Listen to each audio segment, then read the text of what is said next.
Kristīgās izglītības un audzināšanas programma Mirjama Iļļu ciema cietumā tiek īstenota kā viena no resocializācijas programmām jau 13 gadus.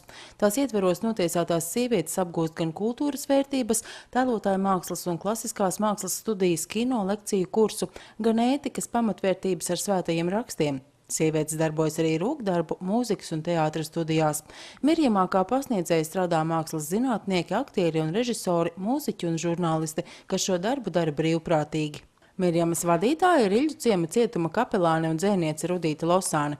Programma ir pazīstama ne tikai Latvijā, bet arī ārpus tās gan ar saturu, gan ar zemo recidīvu procentu. Statistika liecina, ka 10 gadu laikā kopš programmas uzsākšanas no vairāk nekā 100 ieslodzītajām tikai 6 atkārtot atgriezušās cietumā. Tātad māksla spēja pārveidot cilvēku, jo ar viņu tiek strādāts ilgtermiņā, ievedot viņu kultūras un garīgajā pasaulē. Programmas pasniedzēji palīdz notiesātajām sievietēm iepazīt vārda spēku tā garīgumā, mūziku tās klasiskajā izpausmē, skatuves mākslu ar iespēju kā aktrisēm pašām izdzīvot lūgas varoņu likteņus profesionālu režisoru iestudējumos. Katru gadu programmas izlaidumā dalībnieces tēlo kādā no pazīstamu dramaturgu lugām.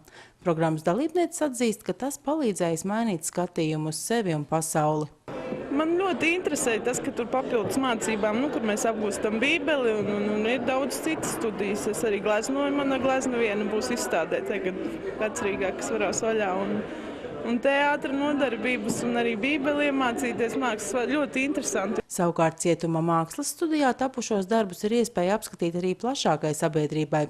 Programmas dalībnieces radījušas gan klusās dabas, gan izcilu gleznotāju Albrehta Dīrara, Vincenta van Goga, Kloda Monē un Pola Sezāna darbu kopijas. Programma Mirjama ir kā trojas zirgs, kas cietuma subkultūrā ienes citādas kultūras vērtības.